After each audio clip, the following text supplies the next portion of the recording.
Very good morning to you all. Today, let us learn about how solid-state materials are prepared. Solid-state materials exhibiting extraordinary number of physical properties like superconductivity, magnetism, semiconduction, ferroelectricity, all forms of materials in solid form. We can refer to them as solid-state materials. All these hundreds of thousands of materials exhibiting all these interesting properties can be classified into 14 Bravais lattices, and they also belong to one of the 230 space groups. We'll come to the X-ray crystallography part a little later, but first, the most important thing is to see how one can prepare high-quality solid-state materials.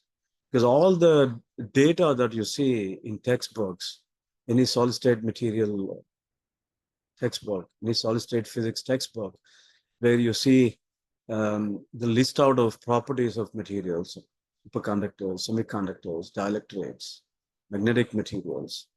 All these are properties that are obtained with experiments done on high-quality materials. Either wherever it's possible, you get them, get these measurements done on single crystals. But then if you have good quality polycrystalline materials, one can also carry out all these measurements, and the list of properties you study in textbooks are basically on such high quality materials. Single crystal growth is a complex process. Materials can be obtained in single crystals, thin films, and polycrystals. You have a set of methods for preparing materials in thin film form, materials in single crystalline form. There are a set of methods to get materials in a high quality single crystalline form. There are also a set of methods to get materials in a polycrystalline form. For most of the research and lab-based research applications, solid-state materials in polycrystalline form are quite good. So let's learn about the solid-state reaction method today. It's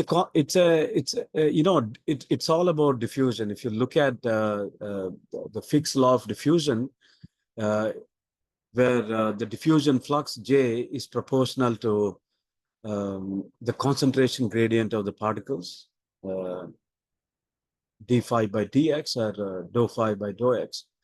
So J is equal to d times d phi by dx. D is the diffusion coefficient or diffusivity.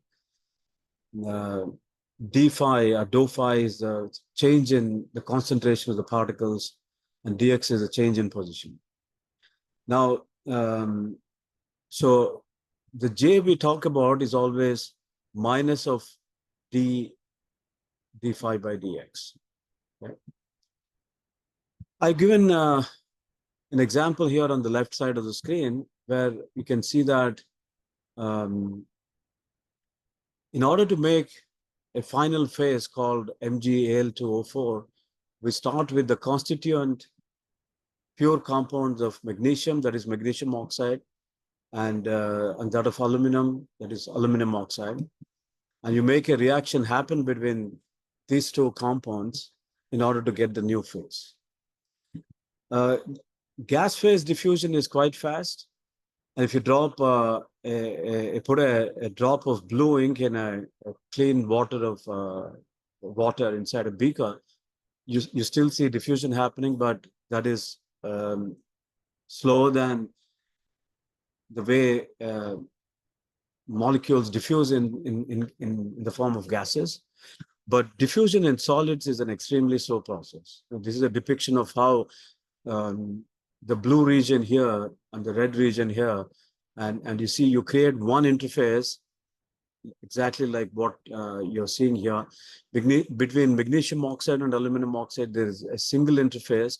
All the diffusing species have to go through that nucleation site. That's called the nucleation site. For every 3 Mg ions diffusing to the right-hand side, you have 2 aluminum ions diffusing to the left-hand side. And at the interface, the new reactant product phase forms. That's the interface for new product, that is MgL2O4. So the diffusivities, the diffusion coefficients are completely different when you make a comparison between solids and liquids. The diffusion lengths are extremely small. They're in a few micrometer to nanometer scale levels. Now, they all start in nanometer scale diffusion lengths, and with temperature, the diffusion lengths can change, but not very significantly, from a few nanometers to a few microns. So it takes time for solid state material to form, and if we provide only one single interface, like what I have shown here, then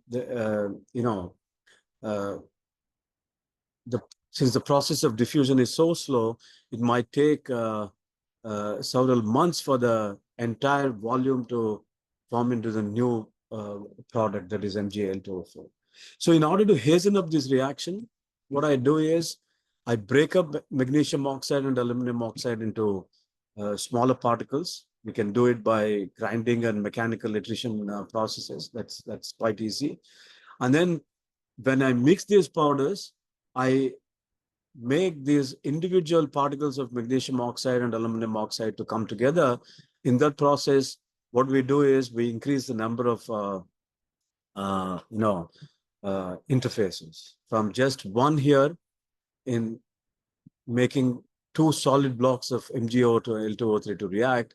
Instead, if we have powders mixed together, this is a composition of 3 different compounds mixed together, we create multiple number of these interfaces between small particles, and typically these particle sizes are anywhere from 25 to 75 microns, and that leads to faster diffusion, and the phase formation is hastened up.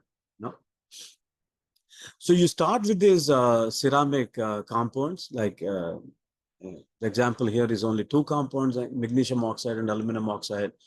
You take the example of a 3-compound system like lead zirconium titanate, or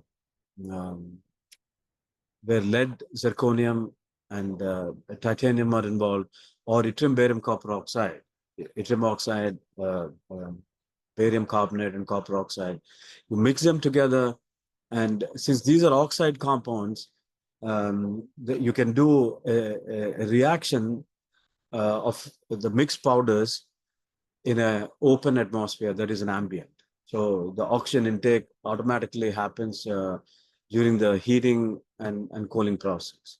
So the mixture, after a thorough mixing of these compounds, is put in a crucible that should have a high melting point, and typically these crucible materials are made of high dense alumina, Al2O3 or zirconia, and the crucible itself has to be of high density. Otherwise, if there are loosely packed alumina particles, these aluminum particles can react with the N compound. So after mixing, you put the compound inside the crucible and transfer the crucible into a furnace. And solid state reaction method typically goes through several heating, mixing, and cooling process. The first mixing, and then you take the powder out after the first heating. Let's say if the melting point of the compound is the final composition is 900 degrees centigrade, 1000 degrees centigrade. You heat it. The first heating is at 920 degrees centigrade for 24 hours. You take the mixture out after the first heating, the compound formation will be there, but the crystallinity still will not set in complete crystallinity.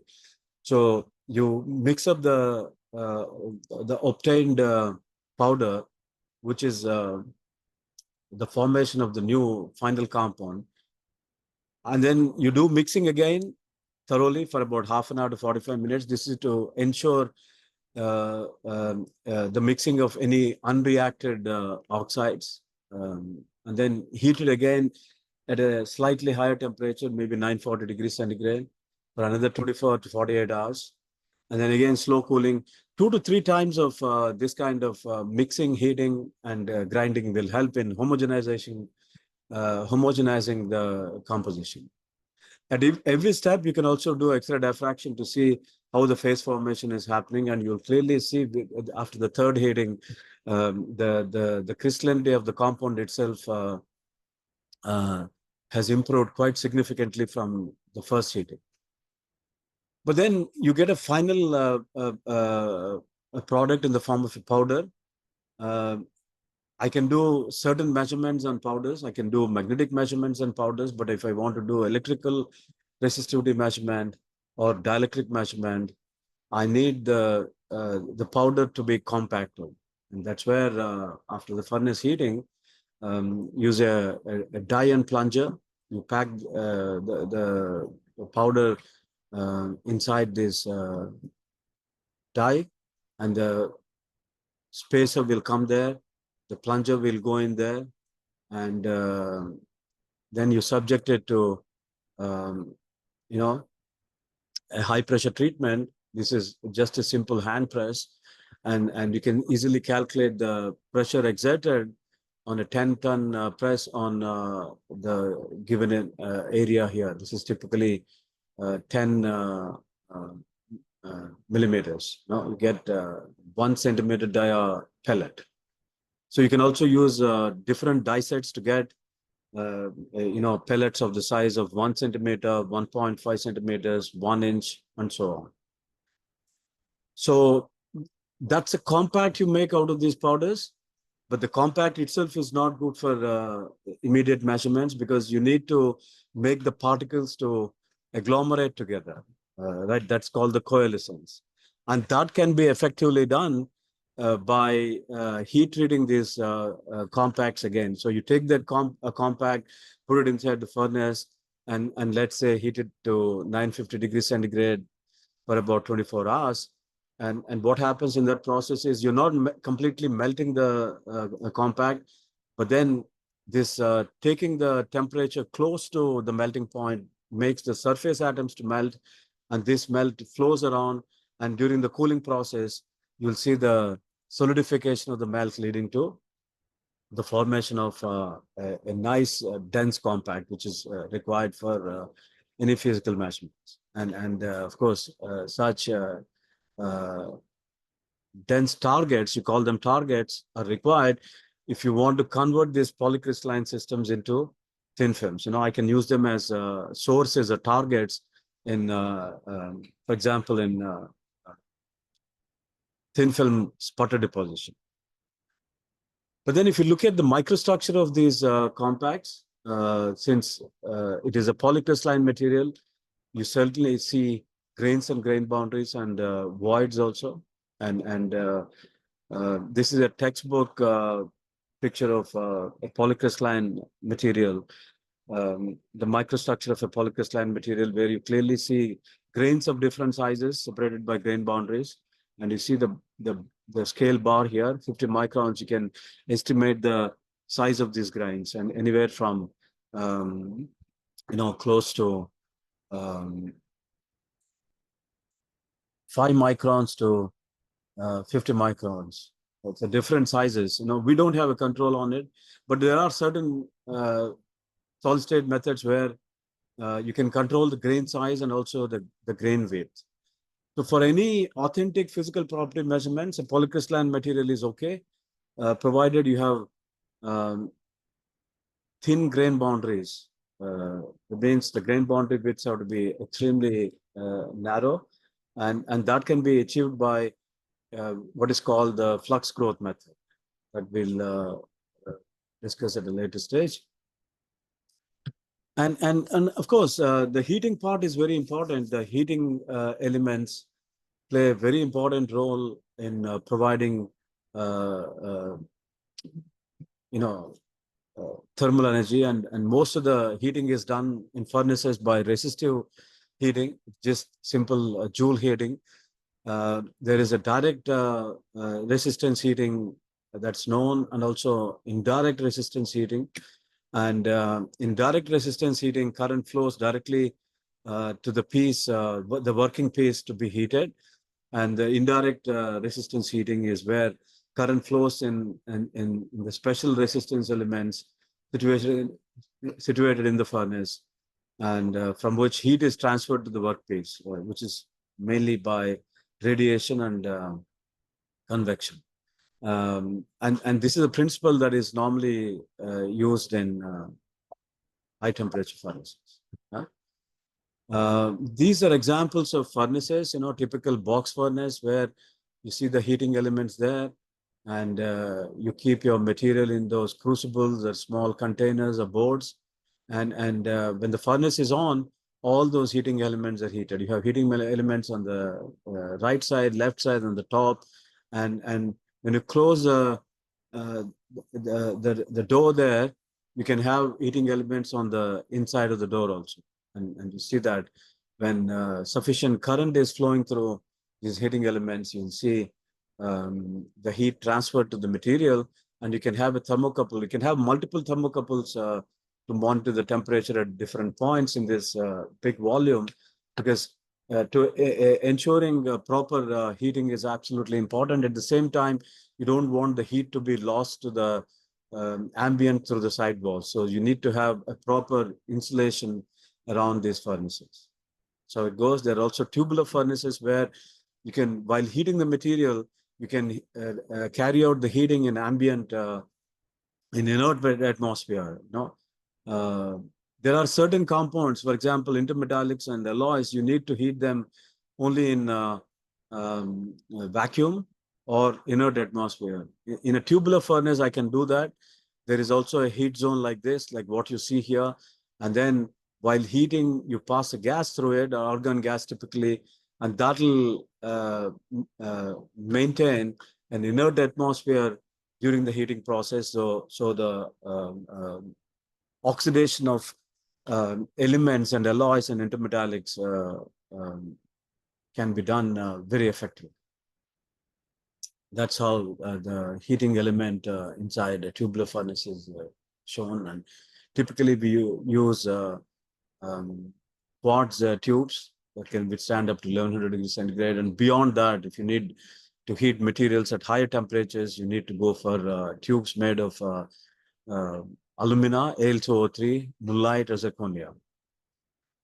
So this is a typical heating element that you can see. There are two different types of very commonly used heating elements. These are nichrome, 80% nickel and 20% chromium, that can go up to 1400 degrees centigrade, and canthal, which is iron and iron, chromium, and aluminum. This is an alloy consisting of iron, chromium, and aluminum. This can take the furnace to 1500 degrees centigrade. And these days you can buy these wires, and you can wind our furnaces. You need to have these ceramic blocks that can withstand high temperatures, and you can make these grooves and embed these tubes inside the these grooves, and you have an current contacts coming on two ends of these wires, and that's how a heated wire looks like. So it's all resistance heating, and you heat the elements kept at different points inside the box furnace. There's a thermocouple or a couple of thermocouples to measure the temperature, and the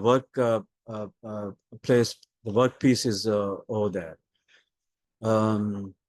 So this is the description: heating chamber, heating elements, temperature control systems.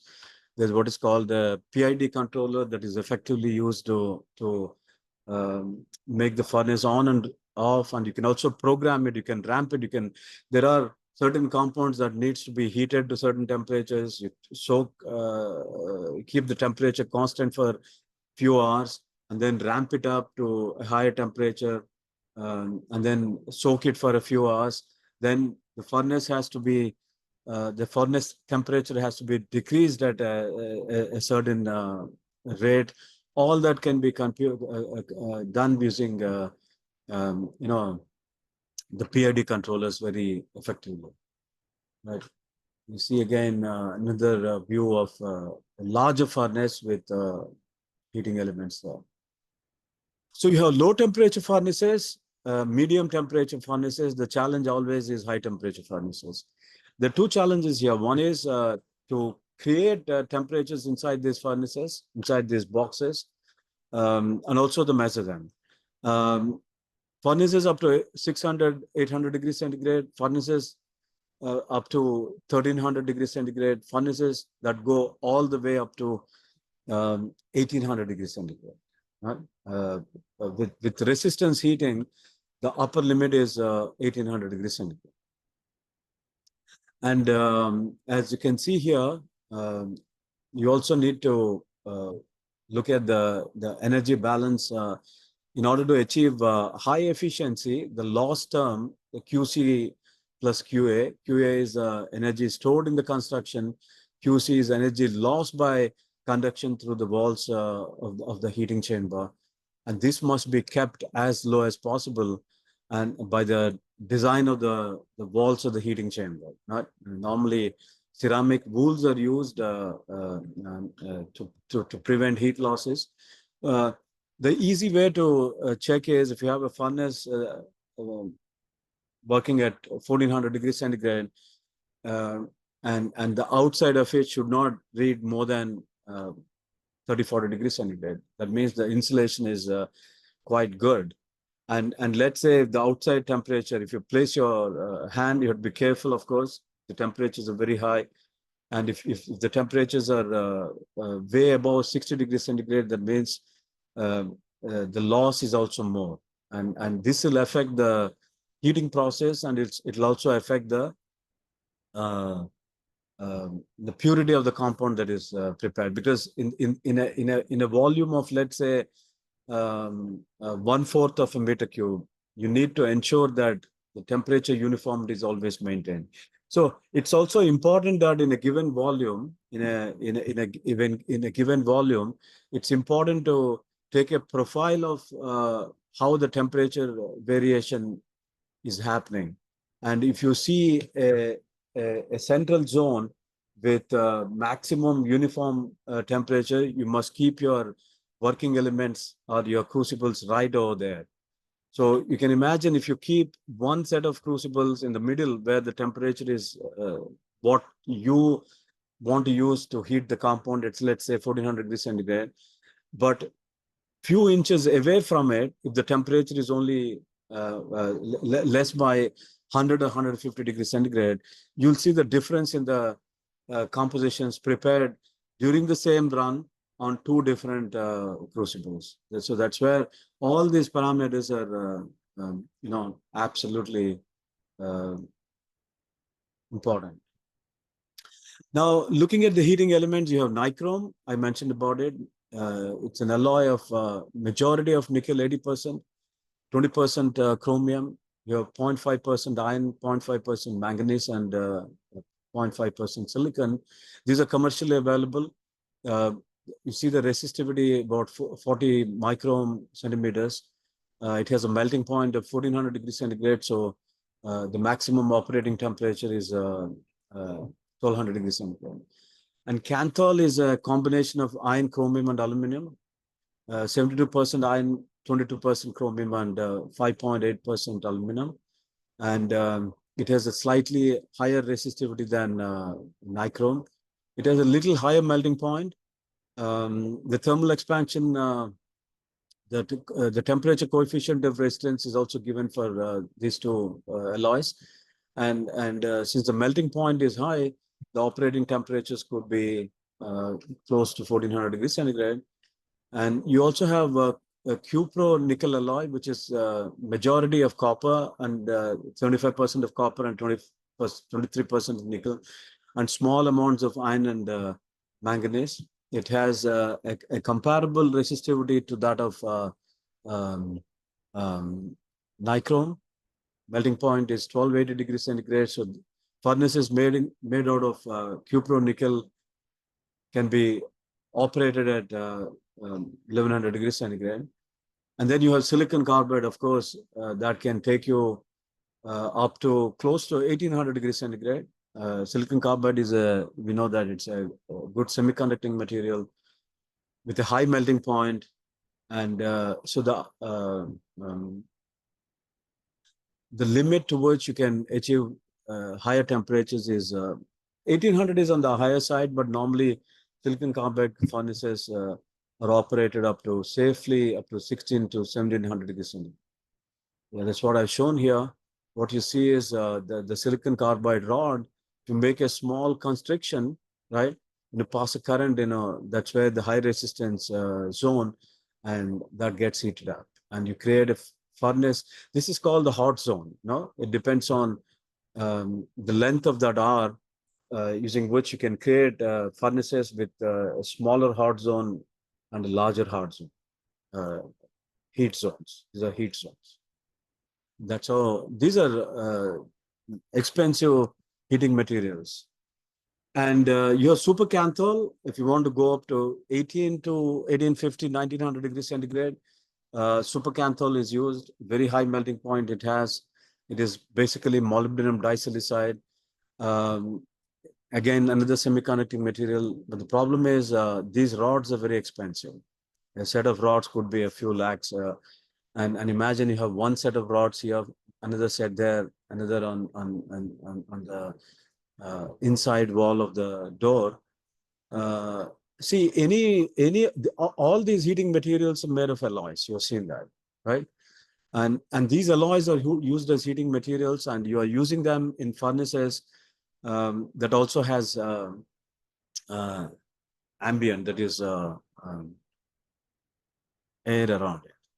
So the oxygen can oxidize these materials, especially at higher temperatures. So over a period of time, there'll be a formation of an oxide layer on top of these furnace materials, and that will make these heating elements brittle, and also their resistance changes. So over a period of time, you may not be able to achieve 1400 degrees centigrade with the way you achieve with a fresh set of nichrome wires. So these heating elements have to be also changed periodically, because you're taking them to these thermal cycles. This thermal cycling can change the resistance by the process of oxidation of these materials. Similar thing happens for molybdenum disilicide also. It's quite quick. Imagine you're heating the elements up to 1800 degrees centigrade and cooling them down to room temperature. So this thermal cycling can make the oxidation process faster and also make the heating elements brittle. They can break also. The resistance changes over a period of time. So, for this particular element, supercanthol, the furnaces are normally not shut off. They're maintained always at 700 degrees centigrade. And from 700, they're heated up to 1900 degrees centigrade and cooled back to 700 degrees centigrade, which means when you want to heat a material inside these furnaces, you cannot use, you cannot start heating from room temperature. And that is okay with a given set of compounds to be heated. Then you can start heating it from 700 degrees centigrade onwards. Otherwise, you need to start all the way from room temperature to the highest temperature. You also have, heating elements that require substrates. This is a typical heater that is used in thin film growth. You see, it's what you have in this enclosure is a meander-shaped heating element. The white lining is is a ceramic platform inside which the heating elements are kept, and the power connections are given, and so and then this is closed, and this part is heated. And during the thin film growth process, you keep your substrate there, and you collect the incoming atoms on top of the substrate, right? Various other types of furnaces. You have a CVD furnace is nothing but a tubular furnace. We use a special differential heating furnaces. These are called Czochralski growth furnaces. Czochralski growth is used for crystal growth. It's a very complex process. Your furnace should not have any variations in temperature. Even 1-2 degrees variations in temperature can cause defects in the crystal that you grow. And you also have 3 different zones through which the crystal is pulled. T1, T2, T3. You can create furnaces with 3 different zones. And that's a Czochralski furnace. And today you have huge Czochralski furnaces to grow large sizes of single crystalline silicon. And this is a box furnace you've seen already. And this is a Bridgman high temperature furnace. Again, Bridgman technique is used for crystal growth, where the crystal is pulled through differential heating zones, T1, T2, T3, T4. And this is how a big Bridgman high temperature furnace looks like. There are other examples of furnaces. You'll see some of them during the demo class here. Muffle furnace, it's called the box furnace, and CVD furnaces, tubular furnace. And for semiconductor material treatment, you have what are called, thermal analysis furnace, rapid thermal analysis, or it's more appropriately, rapid thermal annealing furnaces. It's not analysis, rapid thermal annealing, RTA furnaces, which are very essential to grow or anneal semiconducting compounds at different temperatures with faster and heating and cooling rates.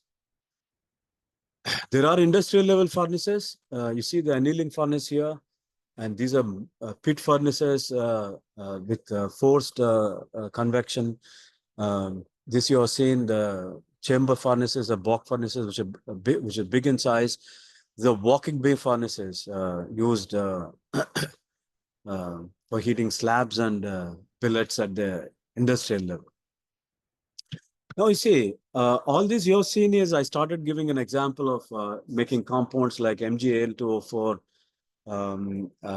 which is magnesium oxide, aluminum oxide, individual compounds combined together, heated in a open furnace in ambient atmosphere. And then the oxygen intake always happens during the growth process.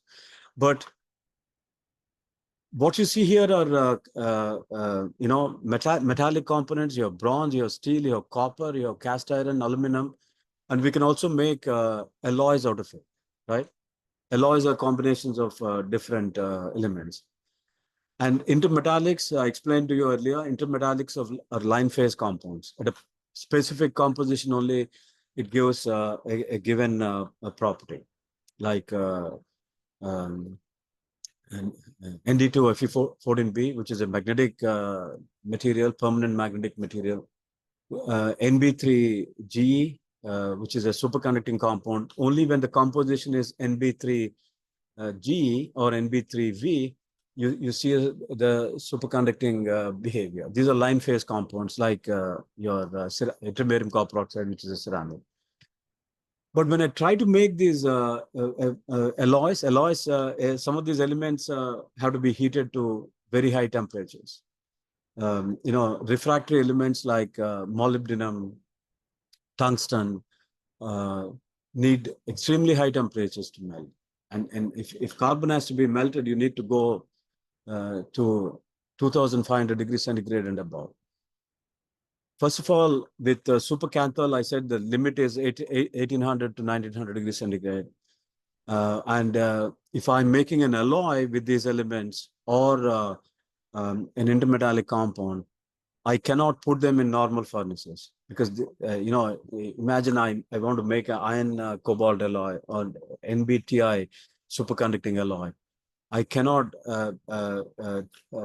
mix those elements and put it in a normal furnace at ambient. I can use a vacuum furnace for annealing. That's no problem. But how do I, first of all, fuse those elements? It's not easy to get metals in powder form, like the way you get metals um, uh, in ceramics that are obtained in powder form.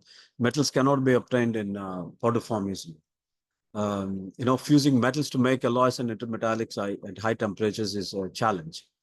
You see, you have different alloys here. Bronze is a alloy of titanium, aluminum, and some other elements. Your phosphor bronze that is used for giving electrical contacts. You have Gallistan, which is indium and titanium. White gold, which is a combination of nickel and palladium. Your nichrome, I've already explained the composition. Stainless steel, which is chromium and nickel and a few other elements in smaller compositions.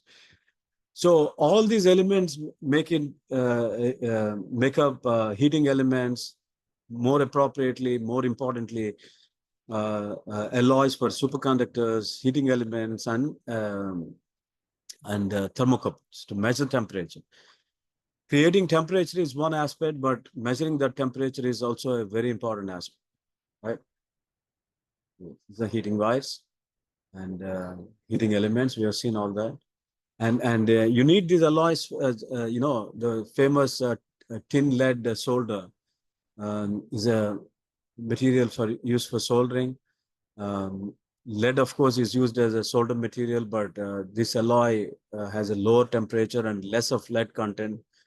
And you also have lead-free solders like tin, silver, and copper, SN silver and copper.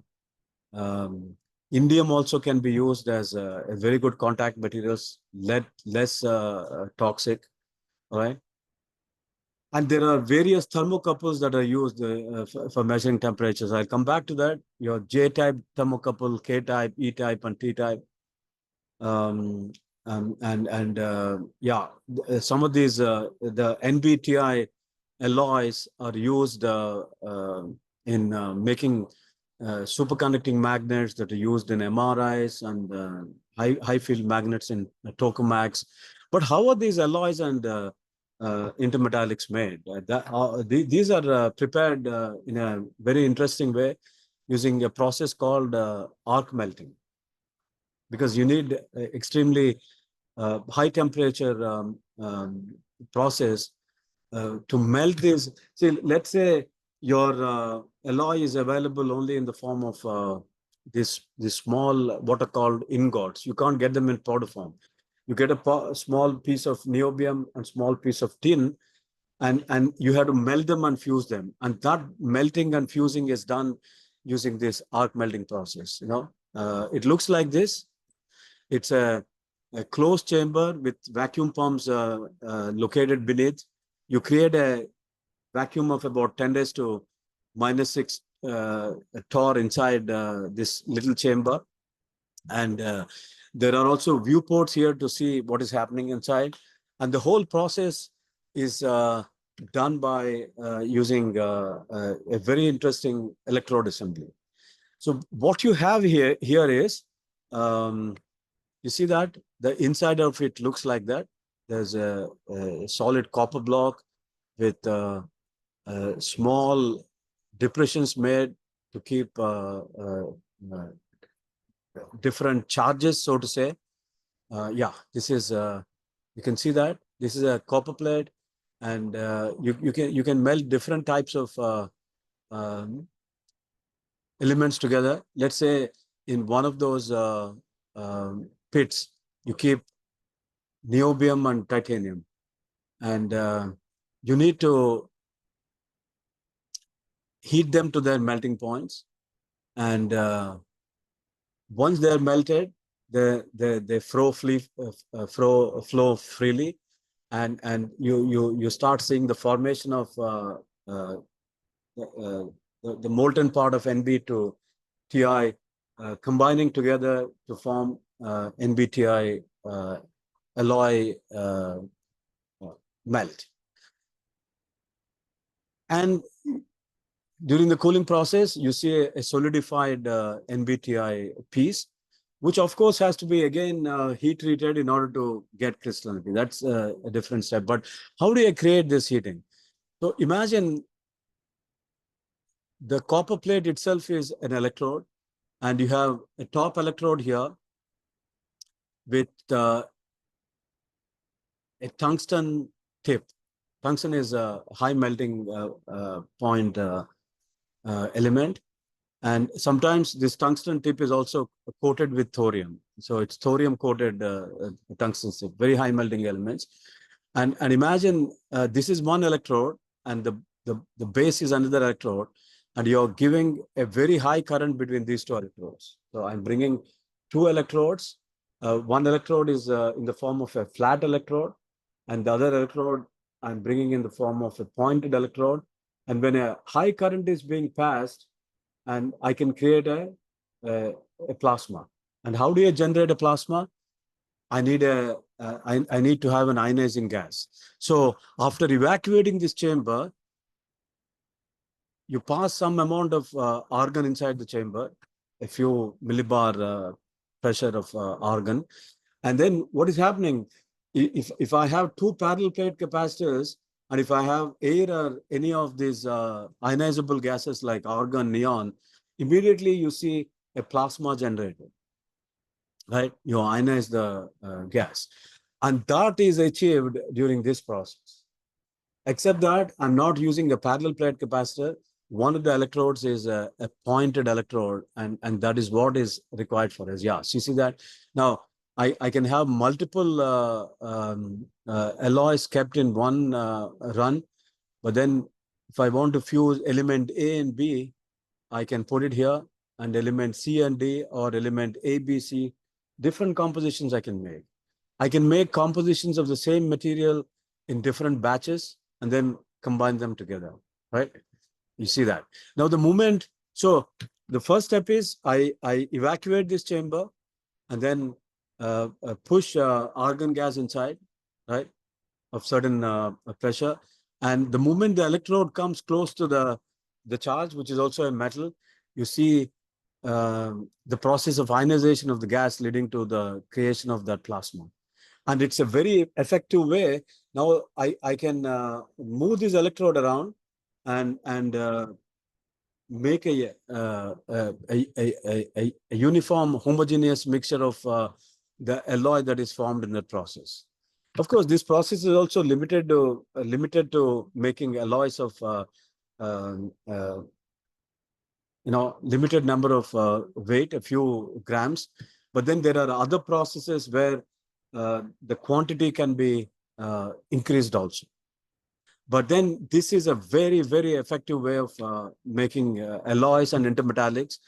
There is no contamination from ambient air here, you know that, because the chamber itself is completely evacuated, and argon is an inert gas, and argon is also used for creating the plasma. And this plasma is created in such a pointed way. I hope you're able to understand that the electrode is coming there, and whatever charge is there, the plasma is struck there, and this plasma temperature is very high. And that temperature is sufficient to melt one or two or three elements, compounds staying in that small cup-like arrangement. And then the melt flows and you form the alloy. And this is a very effective way of making those alloys or intermetallics. Okay.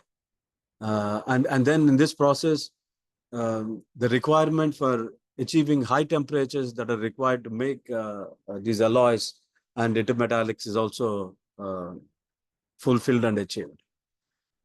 In the next class, I'll talk about, we have seen the furnace types, but the most important thing is about, thermocouples. So we'll see it in the next class.